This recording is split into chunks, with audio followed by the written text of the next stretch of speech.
You kids are soft. You lack discipline. We landed on the moon! You didn't earn the knowledge for yourselves, so you don't take any responsibility. It's like we've forgotten who we are. Explorers, pioneers.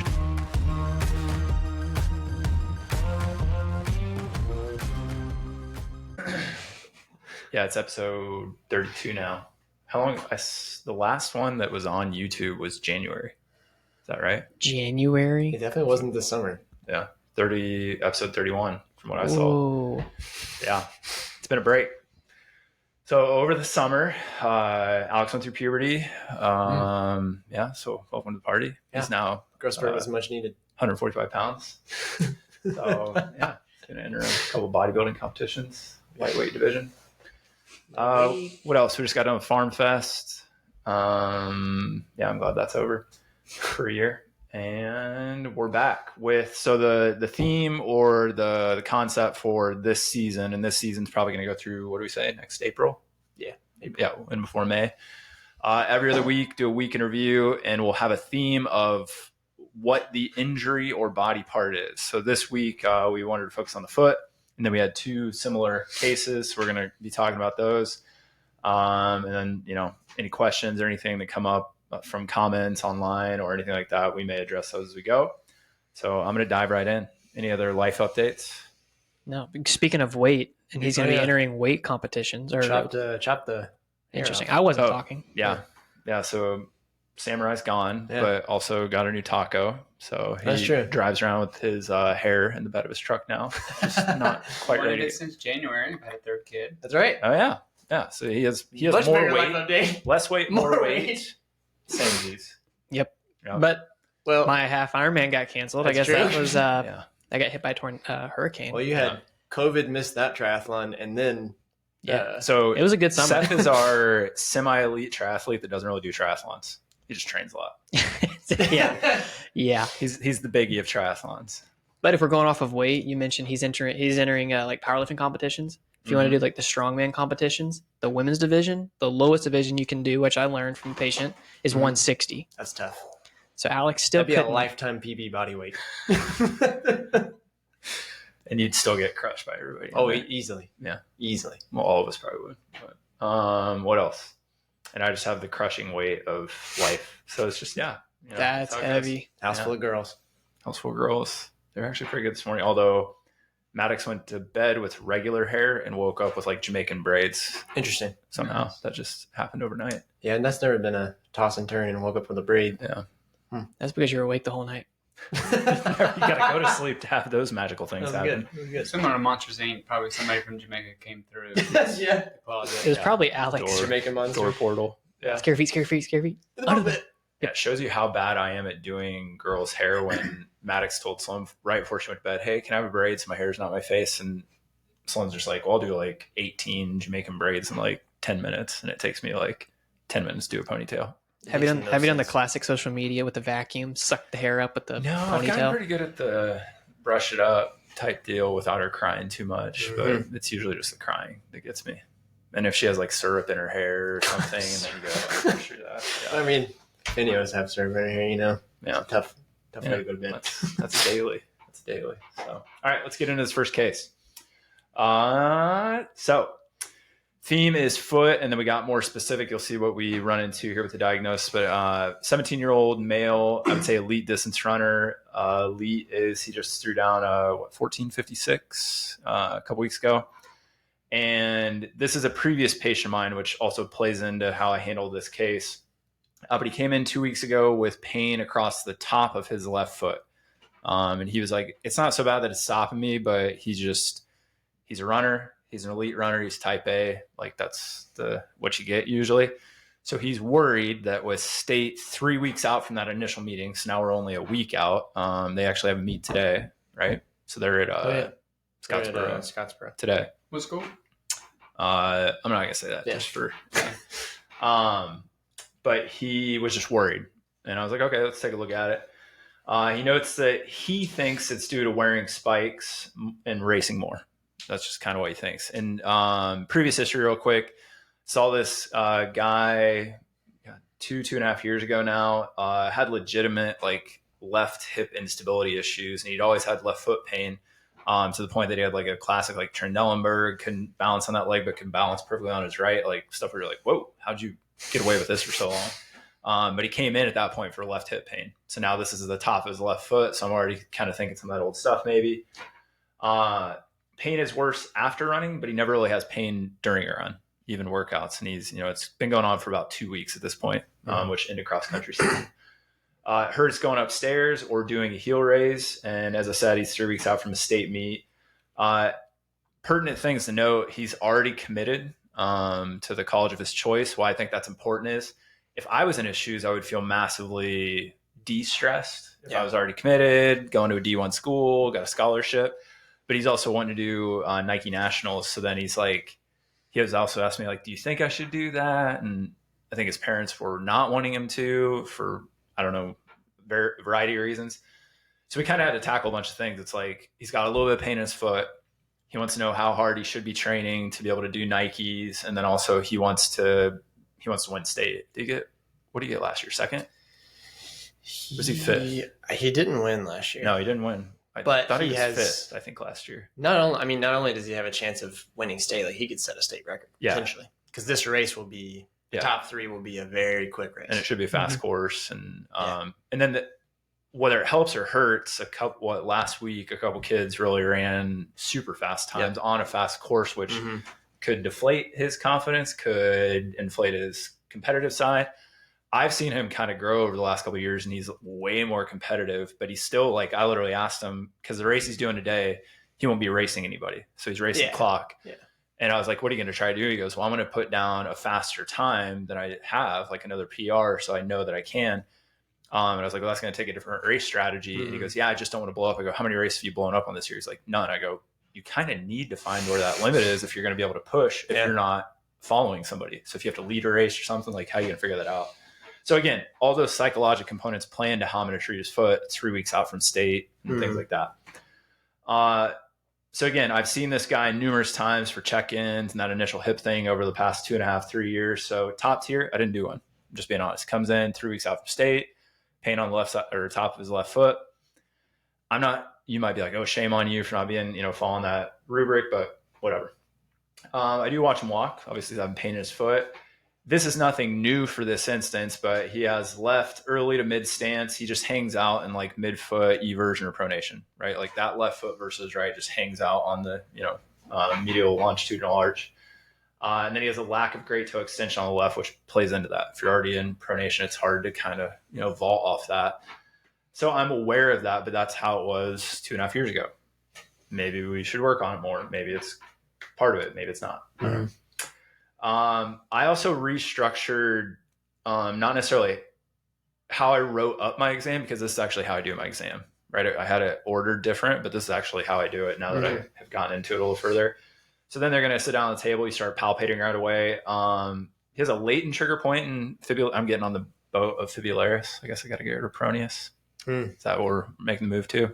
And say Riz. Is that what I got to do? I went backwards to peroneals because I learned it as fibularis. Yeah, we actually did. So now I like back on peroneals better. We'll do a poll when we put this up. Hearing peroneus doesn't sound right, but you got to go with it. Yeah. Yeah. But you just don't want those perineals getting triggered. Peroneus almost sounds like what like Ron Burgundy would say, like I'm working on my peroneus as I do 1,000 reps. You definitely don't want to make this mistake and say you're right perinatal, right? I had somebody for a virtual consult put in, hey, I think I'm having an issue with my perineal muscle. And I was like, I think I need a wrong virtual consult. Acupuncture. Sure didn't point. Would Logan Basic come into the equation? C0 or what's that called? What? Something 0, isn't it? What? Anus. Acupuncture point. What point is that? Something that's 0, or is that umbilicus? We should know this. Not yet. We should soon. Yeah, we should soon. We'll look it up. Let's go peroneus. Peroneus longus, latent trigger point. So it's a mean trigger point there, non-referral into that site. But it's, and you'd be like, well, why are you looking at the dorsum of his foot? The peroneus group, you got 3 muscles in there. Tertius just covers the dorsum of the foot. So that's especially somebody that hangs out in that everted, pronated position. Like the lateral musculature is just hanging on. Like that's kind of how you're stabilizing. And you'd be like, aren't they hanging off passively the inside? Yeah, it's both of those. So in my opinion, a little overactivity of the lateral compartment and a little underactivity of the medial. And again, we're looking for synergy like reins on a horse usually on those. Do you find that same trigger point on the other side? It's tight. So he's a runner. And this is where it's hard to note, like, well, is that a latent trigger point or just tension? It's way more snappy than the other side. What I was initially looking for when I would palpate that was what? Superficial peroneal nerve to see if it's peroneal nerve. It should be peroneals. But we learned it as superficial fibular nerve. Well, I'm going to ask Dr. Dooley, who I would say is the authority on anatomy from my perspective. We'll ask her what she says. But I was looking for that nerve. And again, you can palpate that on almost anybody. But again, strumming that doesn't create symptoms on him. So I'm like, okay. Trigger point there. Then tenderness to touch over the dorsal aspect of his foot, in particular, like kind of the joint line of the talonavicular joint on the dorsal aspect there. So just like, yeah, that kind of hurts. But I mean, there's a bunch of stuff there. Tendons, muscle, nerves, a bunch of stuff, right? That's it. No swelling, no redness, no irritation like that. You're looking for lace bite, like dumb stuff. Like I say dumb stuff, like stuff that you're like, oh, you're tying your shoes too tight. And how are you going to find that out? It's usually like some, marks there, bruising or something like that. So general range of motion. He does have decreased ankle dorsiflexion on the left. Again, think of how he's using his left foot. The stuff's probably going to be different on that side. So it is different. It's a soft tissue restriction, in my opinion, around gastroc soleus, just like you're hitting soft tissue, restriction. From an orthopedic standpoint, there's nothing classically positive, but we go into pogo jumps. You can tell he doesn't want to do it, but it also does hurt. So he's kind of like, I don't want to do it. And then he had told me a heel raise, bent knee and straight knee both create symptoms. And then I have him do his right and it's sluggish compared to that. So you can just see like, I can't do it as fast. It's not as poppy. Can't do it as fast on the left. Can't do it as fast on the left, which I'll skip ahead to the special test. So then we did a soleus endurance test, which we're looking for. Like, can you do a, just quick count of 20, 25 reps? He can do all the reps. It's just super slow. Like he has to sit there and think about it. He said a 1 out of 10. Yeah. From a neurologic standpoint, he's a covert positive for sural nerve sliding dysfunction. So what's that mean? If you imagine if we put him into an inverted ankle position, right? And you could either slightly internally rotate that leg or across his body. Like I know Seth's going to talk about, he would have this, Patrick, our intern, was in there with me. He would have this like jump, like we would hit like about 70 degrees and he'd like, and then I did it a couple times. He'd do it. And then we were all like, does that hurt? And he's like, what are you talking about? And even his dad's like, yeah, you're like jumping before we said it. And he goes, no. And then if you did it a couple times, it went away. You're like flossing it basically. So I was like, is that covert? Because he's showing something there. And it was a little bit reduction in range of motion compared to the right, but it's covert because it didn't create symptoms. He's jumping in his hip. He's had hip stuff. So I'm saying sliding dysfunction. Now, if we wanted to differentiate, is that distal, is that proximal, is hip? I'm not going to go that far because it was covert. Like I'm just like, okay, it's some info. I did, because of that little jump, like he was like, snapping around it. We did openers and closers. So I laid him on his right side and just opened up his left side, flipped him over, it's closing one side and opening the other. Did both sides. No change in that test. Right? So closing didn't make it worse. Yeah. Nothing made it worse. Nothing brought on symptoms. Nothing also changed that little jump, right? If you did it a bunch of times, it would start to go away. So, and then we did perform 2 sets of 20 press ups just to check to see if it changed anything. Didn't change anything. And we're also doing, I should have mentioned, pogo jumps in between those. So I checked the sural nerve, neurodynamic test, same, get up, pogo jump. And again, it's hard when somebody's like, it's a 1 out of 10 or 2 out of 10. He's like, yeah, it's the same. Okay, cool. Already talked about special testing was the soleus endurance test. Can do it. It's sluggish. So it's not like I'd want it to be, but that also could just be pain, right? That he doesn't want to do it. So with all of that, I have to kind of say, well, it's the dorsum of his foot this first visit. So my pain audit is pretty easy. Pogo jumps or heel raise, right? Functional audit is still that trigger point. I mean, that's kind of we could say reduced range of motion. I think that's been like that for a long time and probably is kind of like his left side versus right with dorsiflexion. Treatment focus, foot intrinsic stability, motor control, right? So I think how he uses his foot, and he's the one that said, I think it's from wearing spikes and my foot has a harder time doing things than the right side. And I think when I have less stability or, help from a shoe, this stuff happens. I was like, probably. That's a good call. So my diff die would be, if entrapment's the right word or not, that's up for debate, but sural nerve entrapment, sliding dysfunction, pathoneurodynamics, something, the nerve is irritated. Right? Now, you'd have to ask me at this point, because I'm arriving at the diff die because I have 3 visits in. You'd be like, well, how'd you end up on sural nerve if it's the top of his foot? Right? So winding up sural nerve was the positive neurodynamic. He's got restriction in dorsiflexion, which, what is sural nerve? It's a concomitant of what? Medial and lateral cutaneous sural nerves coming together and kind of coming down over the musculotendinous junction of soleus and gastroc. That's kind of where it's going to be most exposed. Obviously in the diff die, 5th metatarsal stress fracture. I mean, he's kind of having dorsum lateral foot stuff, no swelling or anything like that. And I kind of have to skip ahead. It was dorsum of the foot, and then it goes to lateral. So it changes, which plays into the nerve thing. And then trigger point referral. There was no referral when I was palpating, but that doesn't, maybe I sucked at palpating that day, right? But he had that trigger point that could refer there for sure. Okay, so treatment on the first day. Stecho parallel to, I'm sticking with Proneus longus, just kind of knock down tension, which it does quite a bit.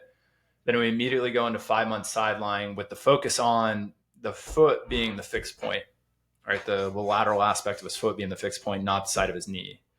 And again, it's not that you're right or wrong. It's actually different positions. Remember, there's RT2 and there's, 4 different RT, 2-1 and 2. We're using the foot. So what I tell everybody, imagine that if you're laying on your side, like that foot would be pushing down to the ground. So like we're just using the side of the foot, right, as the ground. And when he does that, like he feels it in his hip though, like more than if we use his knee, which is kind of the goal. And we work through that for 2 reasons. I'm, kind of hopefully doing an isometric of those Proneus groups so I can knock down more tension. I'm working around his hip that probably needs some input and feedback. And then we go back and so you have his foot slightly inverted, is that what you're saying? His foot's neutral. Okay. So it looks like it's everted because he's working to keep it neutral. That's what I was curious. So you're planning him to... Yeah, so I just tell people, like, put your foot flat and imagine you'd be smashing the ground if it was underneath your foot right now. Because they want to almost like traction down into the table a little bit. Yeah. And I'll push their foot down on the table for the first few reps too. But again, common mistake if you're looking at like a low oblique sit is people just pivot around their knee instead of actually keeping their foot down and creating hip rotation. And at that point, the knee is the fixed point, not the foot, but the foot's a good guide or coach. All right. Daneiel, Arkansas. Walmart headquarters calling to put my Beau Beard products out on the fishing. You want me to answer it then? Yeah, I got a new fishing lure coming out. Perfect. Paula. Yeah. Heck yeah. Yeah. I'm excited for you. Yeah, that's cool. Then we did hanging stance. We found some cool stuff on the second visit with hanging stance, but we're just working on getting his foot into a better position. The reins on the horse, synergistic play between the lateral and medial compartment. That's the big thing. What's the timeline between visits? We're still on 1 right now. So I'm kind of going through the treatment there. And then we worked on supination curtsy because, again, I want to draw up the medial arch, and put it in a better position, a centrated position, and then have him work around that. And for right now, it's in the coronal plane.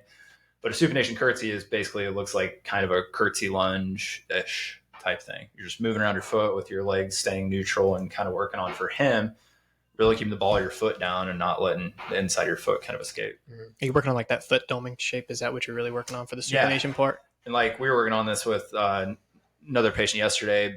Big mistake is people get into that position. They think we want this massive arch and they're actually loading the outside of their foot more, which is probably what he's doing when he like runs into the ground and then like has uncontrolled, pronation, eversion. So we have to be really aware of like, no, we want you to load the inside of your foot and then be able to like keep your like neutral and move across your body and eventually rotate and then jump and land and all those things, which is tough for him. And that's all I sent him home with, supination curtsy, right? I'm doing it. And I even told him, I told him after the first visit, I go, I'm going to leave it up to you if you want to come back. And a lot of people are like, well, why would you do that? Because he's a type A kind of like, he'll do it. Yeah. Well, he'll do it, but also I don't want him to like buy into an injury scheme when I think he has nerve irritation. So if he was better, even though we might say, oh, there's stuff to work on from a functional standpoint, I think it's better 3 weeks out from state with somebody that's like hyper vigilant to be like, you're doing good, like go. Yeah. Like you've been fine for the past couple of months, like just go. So that's what I told him. If you need me, I'm here. If it's still bothering you, come back in. Well, he showed back up, the following week. Are you having him do that mostly before he runs, I after do he it runs? a bunch of times throughout the day. Mm. Again, you're gonna have not an isometric load, but I guess an isokinetic load of the proteus group on the other side. So the big goal too would be, let's say that nerve, because again, the lateral cutaneous branch of sural nerve like basically goes on the medial border of proteus longus and gastroc, right? So it's like right in there. And then it kind of connects back in with the communicating branch back into that medial branch to make sural. So if he has a bunch of tension, like that's our pathoneurodynamic scenario, whether it's entrapment or whatever you call that. So if I can dump tension, that's my goal. So now I'm hitting two birds with one stone. Let's say I didn't pick up a trigger point referral, or it is the nerve. I'm doing two things at once now, right? I'm offloading the muscle to get the nerve moving. I'm slightly like kind of moving that nerve around. That's my thought. And that's all I send him home with a couple times a day. Do it before you run, warm up. If you're in pain, see if it can take symptoms away. That's the coaching. Do you worry because he's a type A person that he's going to do that a lot and then he's not going to have a sore hip that affects his running? Or no, because it's body weight. And if he did have a sore hip, hopefully he's like, oh, I suck at that. And if he did, like, cool, it'll go away in a day. And then it's like, it's easy. So the big like reveal on this is visit 2. So he comes in and notes his pain is reduced, but now it's moved mainly, like he doesn't really have pain on the dorsal so it's like on the lateral aspect. So it's like over the top of his fifth met and like around the side and even like kind of underneath. So it's all around. So the diff dying, now you got to be like, ooh, this guy have stress fracture reaction, makes me a little bit nervous. But the same thing, doesn't hurt when he runs. In particular, if he does a hard workout, like I don't feel it at all. And then he goes, afterwards, it'll hurt. And we get more of that story in the third visit. So we go back in, second visit, it's always assessment and treatment. So palpation of sural nerve slightly reproduces symptoms at that like musculotendinous junction of the gastroc soleus group. It's like right in the middle of your calf, like right before it turns into your Achilles. You push there and he's like, yeah, I start feeling that out into the lateral part of my foot, which is good for me, but really good for him. So it's like, hey, see, this is what we thought it was. Yeah. Now the neurodynamic test that was positive before is negative. So that's not present at all. So now I'm thinking, it's probably was a pathoneurodynamic scenario and the nerve stays irritated for a while. The nerve's still irritated. Let's take care of business. No jumping now? He's not jumping when you do that? Yeah, we're jumping. And I mean, again, still has slight pain, but like, he's like, it's a 1. And then sometimes he'd be like, I don't even know if that's it, or I just don't want to do it. That's literally what he's telling me. So I'm like, that test kind of sucks now. No, sorry. When you're doing the neurodynamic test, no he's jump. not having Yeah. So it's just clear, like full range motion. Yeah, totally negative. But yeah, pogo jumps, I threw out because it became just, I don't know if you actually know if it's better or if there's pain or you're just fear avoidant. So it came down to kind of like heel raises, like how are we doing them? Do you have any pain? Move right into hanging stance. Now here was the kind of interesting thing. So we're getting to hanging stance and he's been doing supination curtsy and paying attention to his foot. When he gets in there, if you can imagine a foot that lives in, midfoot pronation. And when he tries to like load the ball of his foot and use the rest of his toes, he goes into that, compromised buckling of the distal joint of all of his metatarsals. But then his pinky toe is like, I would call it a dew claw, but it starts to like literally turn like purple. It's like he's having occlusion, like from a vascular standpoint. And like, then you do like not capillary refill from the bed, but just his toe. And I mean, it's totally different than the other 4 toes. And Patrick was still in here, our intern. We were like, oh. So we go over to his right foot, totally different, right? You can stand there. And so we're doing that. I go, well, now we can use that as more feedback, right? Like obviously the neurovascular, bundle that's running between your fourth and fifth mat, like it's getting compromised because you're just crushing everything as you go over here and then try to, probably overuse interossei or something to like stabilize instead of like, abducting and all that stuff.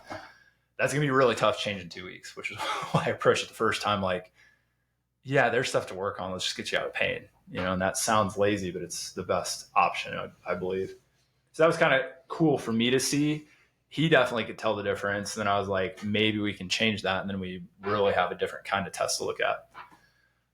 Because of that, I started working on diagonal single leg deadlift with foot loading because imagine I have his left foot down. And for those that aren't familiar, imagine a single leg RDL and you're leaned against the wall towards the leg that's down, right? And I could put a video up because what's that do? He has to keep the ball of his foot down, but it's biasing weight over to the lateral aspect of his foot. So it naturally gets his foot down and he's basically just doing the same thing as a curtsy. He's just loading his foot and moving around now. When he does that, he gets a way better setup for the transverse arch. Like you see, kind of like vaults that 4th, 5th Met space. Really cool. So, and he didn't have the color change in his pinky toe. It's like, yeah, perfect drill. Still want to do the supination curtsy because you got to like feed those in. So I go, just mix those together, like make them a little random. So like couple reps of this, couple reps of that. And that's what we sent him home with. Diagonal single leg deadlift, supination curtsy. 3rd visit, we got even more data.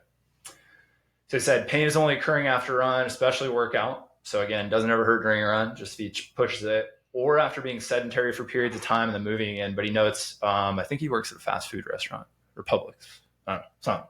Yeah. But if he's up, moving and working, he has like no pain. So it's if he sits down and gets back up, and then you can be like, oh, is it tendon? No, there's not a tendon that wraps all around the side of your foot. So now I'm like, okay, that's probably you're just moving the nerve and desensitizing it throughout the day, and it doesn't get a chance to do that.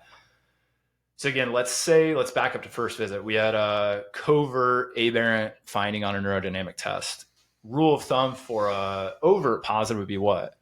Not doing any flossing usually, or send them home with that. Now we're into the 3rd visit. I'm like, dude, you have just nerve irritation, in my opinion. Like the peroneus trigger point's gone. I'd say dorsiflexion is probably about the same. Heel lift still reproduces symptoms, but what we did is at that musculotendinous junction, just voodoo floss the snot out of it, and then I had him do heel raises, which does 2 things. It helps you do a heel raise because you have compression, but he's like, I have 0 pain. Now, again, mechanisms there, just pushing on something, making it easier to do, but also you're compressing that nerve and giving it much input. And he was like, yeah, that's nothing. So I was like, okay, to me, that's going to, again, concrete what we think's going on. And because of that, I went in, and because he has just kind of resting increased tone, where that sural nerve drapes over that musculotendinous junction, I just went in and kind of dry needled parallel to it, almost like a stecco-esque dry needling, right? Just going in along that channel, promoting some like kind of input. When we put in a couple of those needles, and again, we're not on the nerve, we're in the muscle next to it. He's like, yeah, I can feel like pain in my foot, like on the side of it, which is kind of crazy to me because you're not in a trigger point that should refer, and you're not also on the nerve. And he would only, he'd poke it in, then he'd be like, yeah, I feel it, and then go away. And like did that for like 2-3 needles. I was like, hanging stance again. Now we're moving into heel lifts because that's something he's had a hard time with because of the starting position of his foot and being able to move over to his big toe, right? He's already on it. So it's hard to generate force when you're already in that position. So just working through a more active version of what we've been doing. Hanging stance with heel lifts, capillary refill was improved. So like big toe or pinky toes not turning purple, so that's better. Maybe that's a variety of reasons. Really staccatic movement. So when he goes up, he's got these like ratchet, and going down, it's just like whoa, the cogwheel rigidity. Yeah. And that to him, even though to us, we're like, oh, you get that with a lot of stuff. Like to him, he's like, oh my God, which is kind of good. I was like, yeah, that should be smooth, man. Yeah. So then because of that, and seeing how much he responded to seeing like what that looked like, I was like, well, let's just work on that with like, a squeeze and lift drills. You got a lacrosse ball between your feet, trying to cue up like, again, synergy between the medial and lateral compartment, drive through your big toe. Did a bunch of reps of that, and then just did it on single leg. And I was like, be able to repeat that feel in a single leg stance, which again, without being in hanging was again, like really like, staccatic. So we did heel raises, and then we finished with sural nerve flossing, and I kind of preempted that with like, I'm going to have you do this a lot for the next 2 days, just see what happens with symptoms. So I'm out of that like acute irritation, thinking that there's actually a nerve entrapment or interface issue, thinking it's just inflamed or still swollen or whatever we call that. Now he's telling me if I move around all day, it's better. Okay, let's move it around more specifically and see if we can abolish it completely. So I teach him supine sural nerve flossing, right? Just, leg at 90 degrees, kick your leg out, everted, slightly plantar flexed. So now he has supination curtsy, diagonal single leg deadlift, just mixing those around or warm ups, and then sural nerve flossing like pretty hot and heavy for 2 days, which I will see him tomorrow because he has a race today. So I don't know how he's doing beyond that.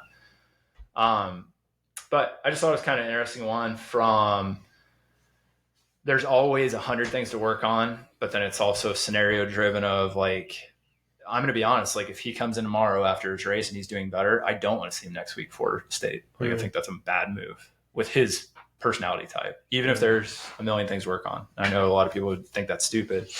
But then what I will say is I don't want to see you next week, but I want to see you in between then and Nike. Or I guess he has sectionals next week, then state the next week, then Nike. Yeah. So 3 in a row, but I don't want to see him after all that stuff unless something flares up. Because then we got out or indoor to just clean up stuff.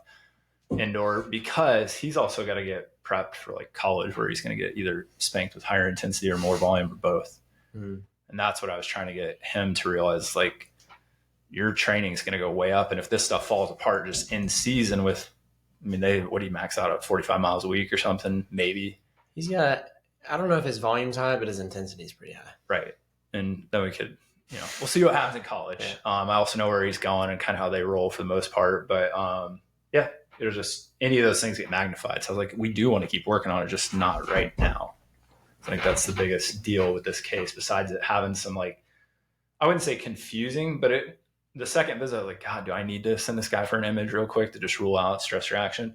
Tough thing there is, like, we know, like, has to be pretty far progressed for an x-ray. We're definitely not getting MRI. I mean, you also saw symptoms change location in one visit. And that's what I kept telling him to reassure him, like, in my opinion, it can't be an injury. I've gotten fooled, though, because, again, a stress reaction or fracture can cause a lot of pain, right? And then what we know now from nerve sensitization in the periphery, if something's going on, like, a bunch of nerves could just get irritated, and you'd be like, oh, the nerves are irritated, and you do have an injury, too. So that's something to be aware of. Yeah, that's a good point. Which he wasn't having anything after easy runs, though, right? It was just after workouts? Initially, the easy runs where he felt like it was worse after. I just think that was the amount of time he was doing stuff, right? Just more time on his feet. Yeah. Or maybe not more time, but like the duration of effort versus like an interval and rest and stuff like that. I think there's longer time on the ground on an easy run than when he's running harder. And he also mentioned, which I have a hard time reconciling this when people say it now, just from what I know, but he's like, yeah, if I'm on like trail or softer ground, it feels better than concrete. And, like we've said, like we attenuate the impact force on that. So it's the same, but I mean, that's what he told me. So, yeah. I mean, I feel like they just get a different stimulus when you're not running on a flat concrete asphalt. And the question track. I should have asked, which I didn't, are you wearing a different shoe on concrete or versus trail? And then maybe that's what's going on there too. I don't know. Yeah. Any questions on that one and again, I wish I had tomorrow's visit. Yeah. But again, we can, 2 weeks from now, do a quick update on him and just be like, hey, how do you do in the races? How's foot doing? All that stuff. And off of the x-ray, if you're thinking about pulling that, are you doing bilateral? No, just because like stress reaction fracture, I don't need to compare like normal anatomy from a joint standpoint. If I was looking, like we had somebody a while ago with a Liz Franck, like ligament thing, you have to there because like he has abnormal anatomy from a degenerative standpoint. Now, if you're looking at recurrent stress fractures, like we had a gymnast with a tibial recurrent, like at some point, like her second set of images, like if you don't do bilaterals, you're a dummy. Cause like if we have this thing showing up, well, is that just how her tibia is? And that's not the driver of symptoms, but it's a new thing. So I'd say no in that scenario. But again, if he came in for the third time for fifth met pain, I'd be like, yeah, let's look at it. So we don't call something wacky. Yeah. Anything else? And if I'm being honest, this kid just needs to lift more weights too. Like he's string bean. Oh yeah. So I'm saying something if you're what we also know with like strength and conditioning, if we were, hey, use your foot the way we want to use it, work on single leg stuff, that's also input. So if we talk about all these motor control rehab drills, like working out is input if you're aware and conscious about what you're doing and not just like, sticking headphones in and banging out reps and stuff. So like that in itself is a twofold, getting stronger, being able to create more force, which also reduces impact and things like that up the chain. But then also it's just like motor input with that, feedback loops. I think people don't think about it like that sometimes. Which knowing that team, I know they strength train in the summer. I don't know what they do during the season. I don't think anything. Yeah. Or nothing's mandatory. Most things in high school, like we can speak on experience. I felt like we didn't really do any weight training because you had limited space. Football and baseball always kind of took precedence. We did during track, but that was because we had the weight room at the track that we shared with the football team and they were in off season. So we always had volleyball, basketball, football, and baseball. All of those were going. So it was like our weight room time was like, you might get in there once a week, maybe. Yeah.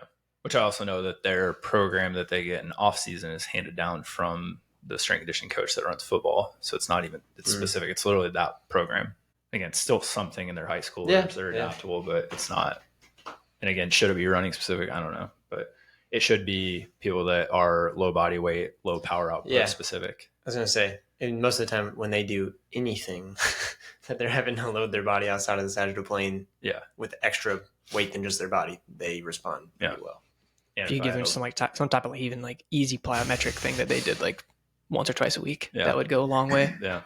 Which is crazy to consider that, you know, he's running 4:45s for a 5K each mile and be like, put those in weight on there. You might actually run faster. Yeah. Well, I think that's something that across the board, if you saw, hey, the big game plan for all our, female and male senior high school runners that are going to run in college, that the move into outdoor, like towards the end of outdoor, you just start lifting weights and you don't put on a ton of weight, but you want to put on some lean muscle mass and like get some power under the chassis to bulletproof you going into college training over the summer, and also get stronger before you increase volume and intensity. Yeah. I think for college, like intensity is not that much increased. It's just volume, I feel like, is what goes up. So then it's tougher to recover because you're dependent on how hard you had to push in high school.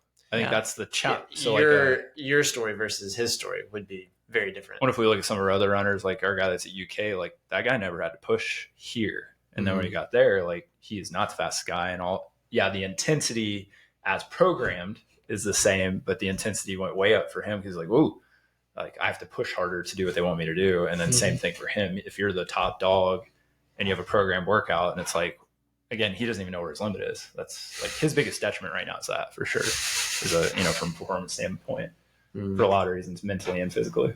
But anything else on this? Because I know you got kind of a secondary case that's similar, right? Yeah. Do you want me to do the entire case or do you just want like little pieces? Give us the rundown on what was similar, but what was different. Like what led you to, like, is it same diagnosis? Yeah. Mine is same diagnosis. Yeah. So give us the history of like why they came into the office and then like the pieces that were wildly different. Yeah. Yeah. So mine would be a 23-year-old female. She's really big into like CrossFit.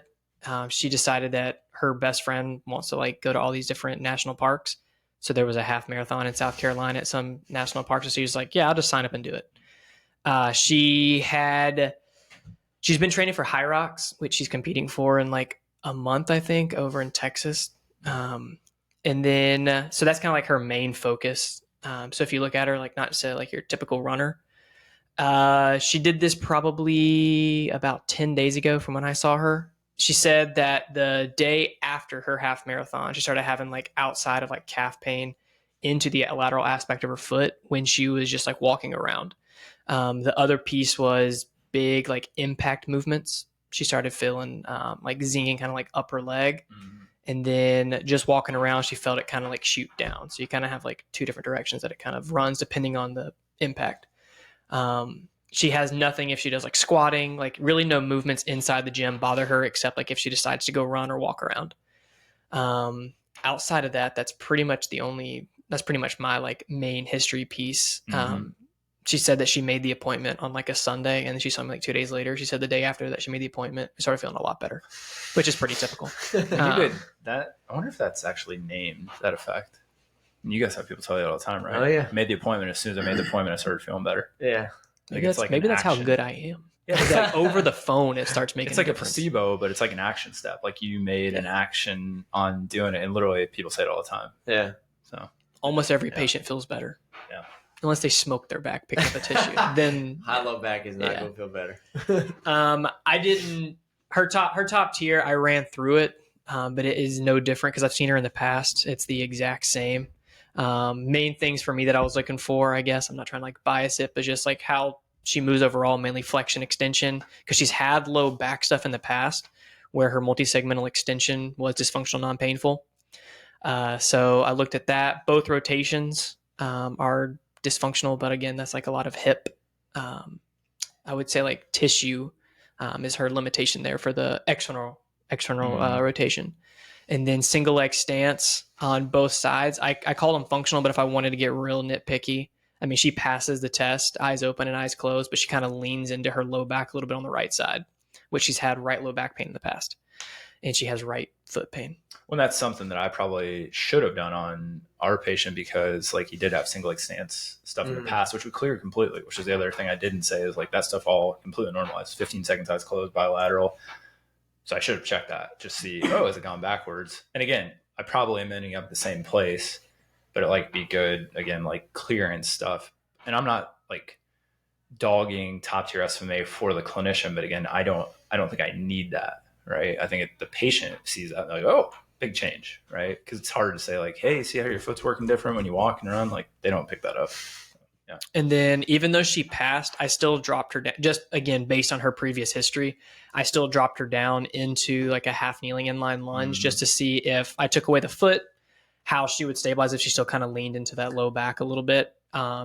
She didn't when she went down to her knee. But she still passed on both sides. And that was even after I had her like come up eyes closed and stuff like that. So really nothing on top tier. That was really big. Since she had this pain after running, my 2 tests again were the kind of the exact same of just a soleus endurance test. Straight leg and bent leg still kind of both reproduced her pain on the right side. And it was also slower. She still got to like 10 or 15 until she was just like, how many more do I have to keep going? Because she was kind of crushing them, that her right side was just slower. So then she's like, how many do I need to do? But there's no pain. Then I was like, okay, if she has no pain there, next step would be something that's got some impacts, the pogo jumps. Right side is not really that much slower than the left, I wouldn't say. She just has pain, and she's like, I can kind of feel it there. Which I would say is a better pain audit at that point, because you don't have like a performance or functional deficit comparatively. So yeah. Did she get that zing? Is that when it's going? Yeah, she feels it on the she feels it like on the outside of her calf, kind of, I guess, if you want to say like a third of 2/3 of the way down her like peroneals, all the way down like into the like fifth met, like that exact like pattern. And she kind of like points it and like it's almost like it draws a line with her finger. And then I'm trying to think of what else. Then I went to like my orthopedics. Nothing reproduced it on low back. Well, first I checked her foot. Nothing was there. She didn't sprain her ankle. She didn't roll it during the race. So I kind of just made sure I checked all my boxes there. Was she tender to touch anywhere? She was tender to touch over, again, where she like pointed to and drew the line. But I wouldn't say it was on the tendon. It was kind of like right behind the tendon, over the nerve. And if you compared it side to side, that side I would say was larger than the other one. So a little bit like neurogenic swelling. And then lumbar orthopedics, just because again, she's had low back stuff in the past. I rechecked some of the things that reproduced her pain in the past. So like Milgram's, nothing. Straight leg raise, didn't reproduce it until I had her cross her leg across her body. That reproduced it. With inversion, like inversion. Plantar? Okay. Yeah, with inversion.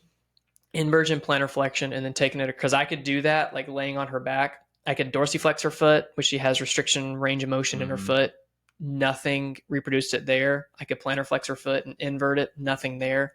As soon as I took it across her body, it got about halfway and she like jumped and she's like, yeah, that you got to stop.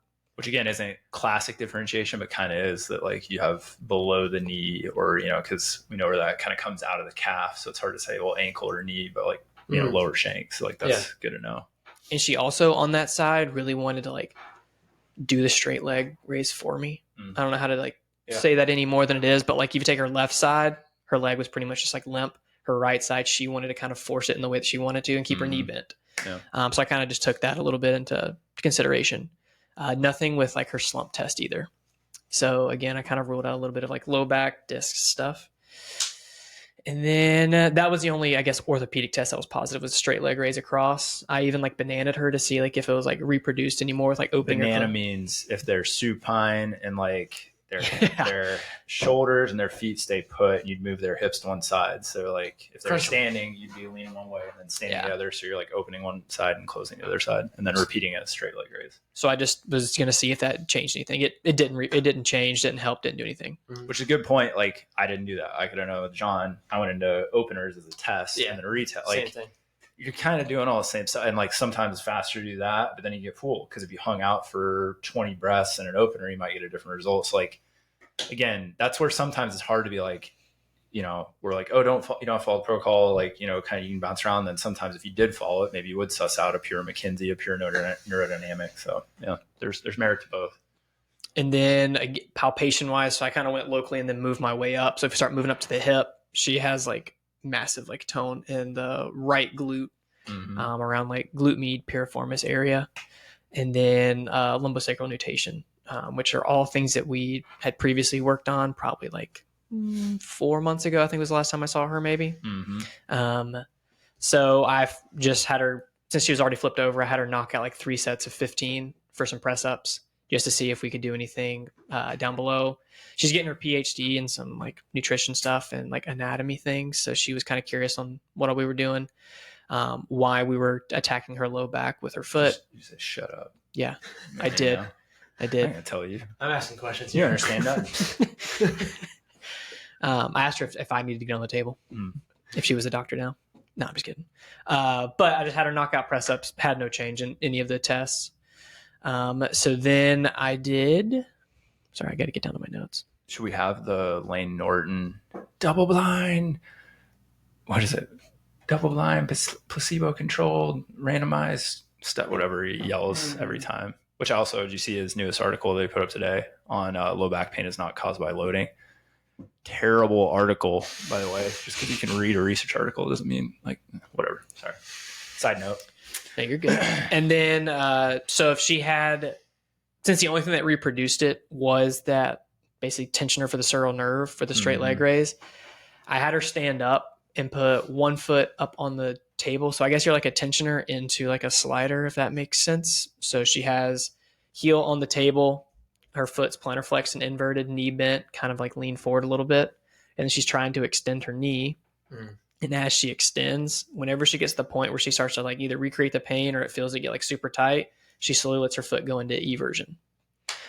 So I use that as just as kind of my like test, but also like a little bit of my treatment, because I was just like, maybe she just has like a really big like tensioner on that side since she has a lot of tone in peroneals and in her glute.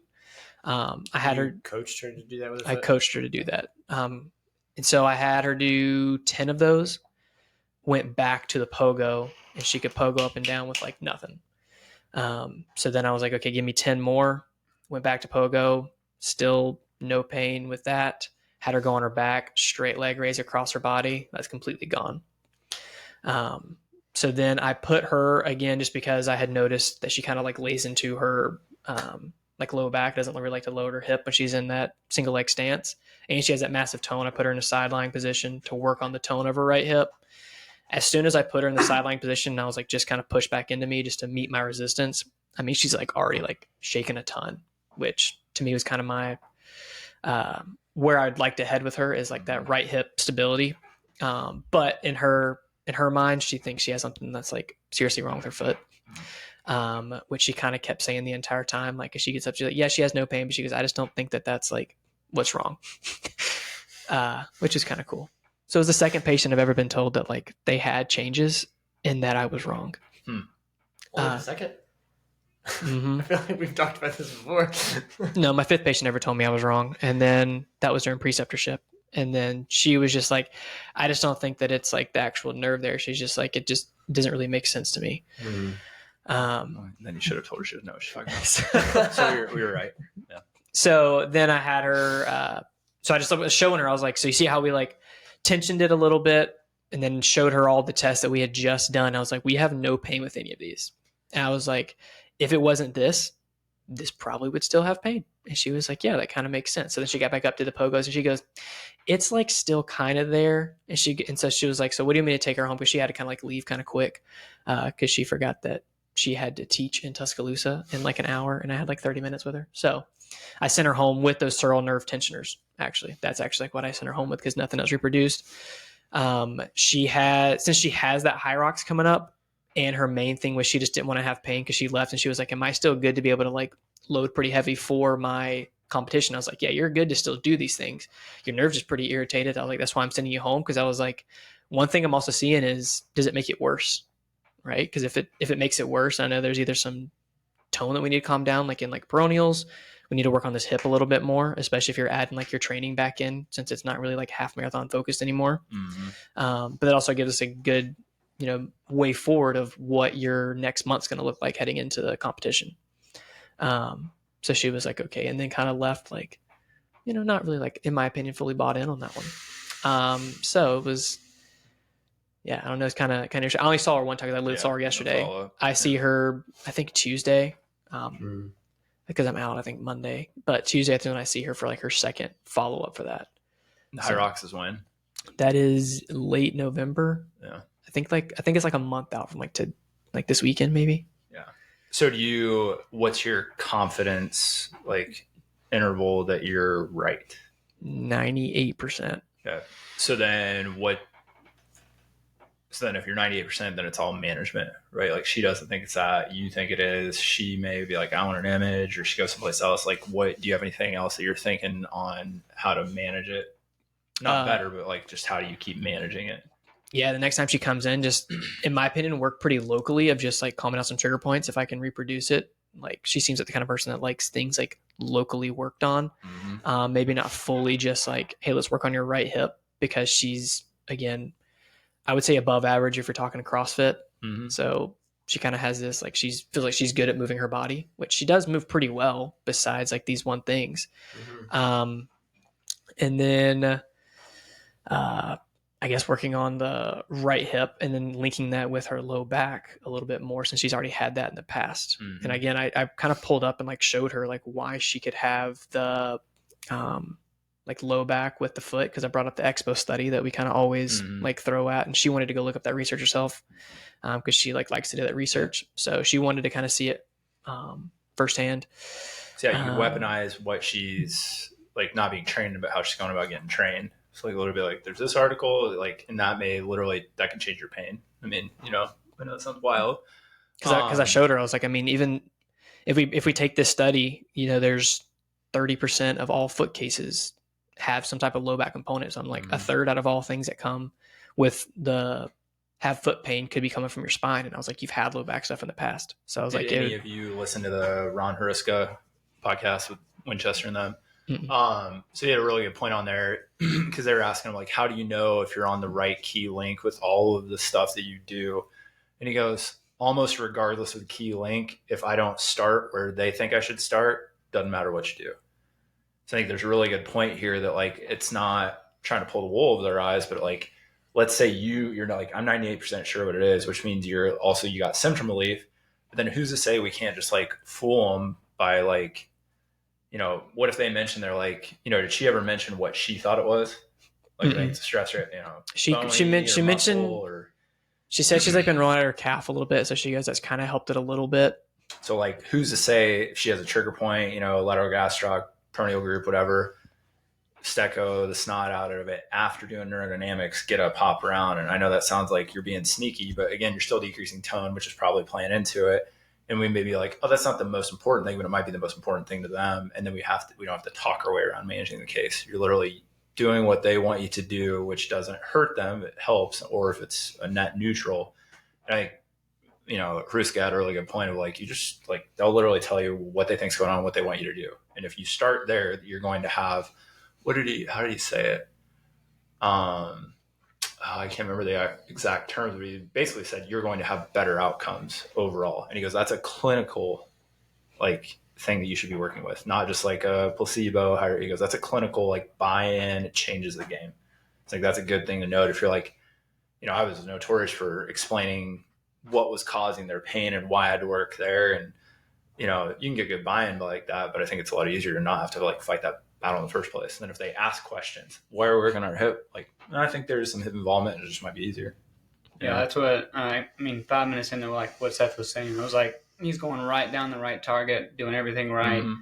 And then on those patients, you can almost hear their hesitation at some point, and then you kind of think, okay, if I don't give you a foot drill, even if it means nothing, or if I don't show you how to load your foot, because nobody does everything perfect. And then so as soon as I show you that, but then I'm oh, now go do all of this, then it's they think those little foot and drills. Sometimes it hits right. The other patient came in hey, I think when I wear shoes with less stability, my foot has a problem with that. And then I was it's nice when it does agree 100% with what you say, but when she's man, I worked on my calf, and you're yeah, because she's worked on her calf. She also said that she's been rolling out her foot, and she's it's kind of been helping. So she's kind of nailed all the soft tissue in that area a decent amount. Strumming over the nerve reproduces her pain, and she also was I guess the other thing was she was like, yeah, when I'm like sitting down, it hurt to like walk, but also if I just like do my foot like this and kind of turn it in, it like really kind of gets it. So, I mean, you have like two options there. You have like a muscle and you have a nerve, and the trigger point didn't reproduce it. You come off of it and it's like, I think that would be a good tip for all of us, but then anybody listening, this clinician is just like, whatever they literally tell you they think it is, unless it's wildly different or they've been misinformed and that's leading them astray. But whatever they tell you they think it is. And then like, you know, we always ask questions, what have you done that's helped, or what previous treatment have you had, things like that. I think then you can like be like, oh, this is like, you know, the buy-in is there because they're like, oh, you're treating what I want. Because imagine if you went to a restaurant and, you know, they're like, yeah, I'd like this. You're like, nah, I think what you really want is this. And they're like, this is the best restaurant, right? And you're like, yeah. And they're like, but I want this. They're like, we're the best because you're going to get that. I think like there's just a conflict. You could be awesome and you might be right. Like that's the best wine pairing. Like, no, I want that one, you know, whatever. So I think that's a good well, then you go back to yours too, where like now you don't have to check all of those because you've showed them the wins in the past. Yeah. And again, for me, I should have checked it just to know, like, oh, his single leg balance is worse. Like, it's good to know when he does get further in training, it does get worse. I think that is happening, but like, don't know if I didn't check it. So that's more for me. He might see that. I think he already knows that. And maybe that's not good to show him right then. Oh, I can't balance my leg. I'm going around state. Like, you know, I don't know. And I literally told him that first, let's just calm stuff down, get you right back out there. But that's, you know, and that's why I was like, see you later. Hope I don't see you next week. Totally different scenario if he comes in and, you know, A, has different injury or B, it's summer or something like that. Yeah. Cool. Any other questions or any more on that case?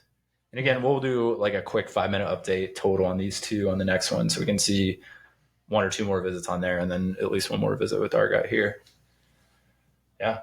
We won't know what the next cases are because we're going to be deciding those week before the weekend reviews. But the cool thing is in the upcoming shows, whatever the case or body area injury that we're bringing up, we'll have discussed and gone over either the concepts of the legitimate injury in the previous week's doctor's meeting. So we're going to have way more info and might even be able to shoot some videos of stuff specific to those cases. So it'll be a little more in depth.